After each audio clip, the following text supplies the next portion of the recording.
C'est hier dimanche 3 mars qu'un communiqué officiel du tribunal de grande instance de Ouaïgouya, au nord du Burkina Faso, est sorti sur l'attaque. Les attaques ont été commises le même jour dans les villages de Komsilga, Nodine et Soro dans la province du Yatenga au nord du pays. Le bilan provisoire d'ensemble s'établit à environ 170 personnes exécutées, outre les personnes blessées et les divers autres dégâts matériels connexes, mais aucune précision ou affirmation sur les auteurs des attaques.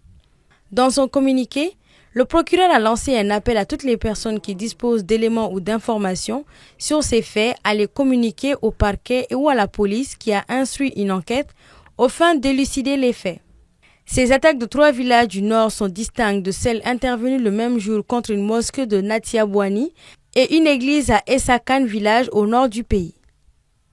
Ces attaques ont aussi fait des dizaines de morts selon l'AFP. Cependant, aucun bilan officiel n'a été communiqué sur ces attaques. En début de semaine, le ministre de la Sécurité, Mahamadou Sana, avait reconnu à la télévision nationale, je cite, « Durant ce week-end écoulé, nous avons enregistré plusieurs attaques coordonnées et simultanées sur le territoire national. Ce changement de posture tactique de l'ennemi est dû au fait que des bases terroristes détruites ainsi que des camps d'entraînement et des actions ont été menées pour assécher les sources de financement de l'ennemi ainsi que le contrôle des couloirs de ravitaillement. » Fin de citation.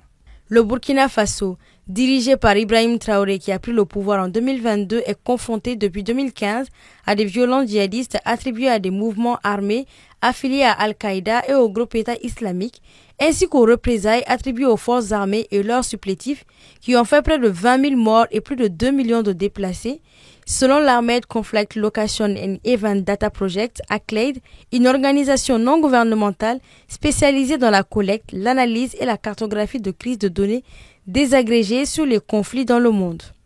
Et l'ONG affirme que 439 personnes ont été tuées dans ces violences au cours du seul mois de janvier.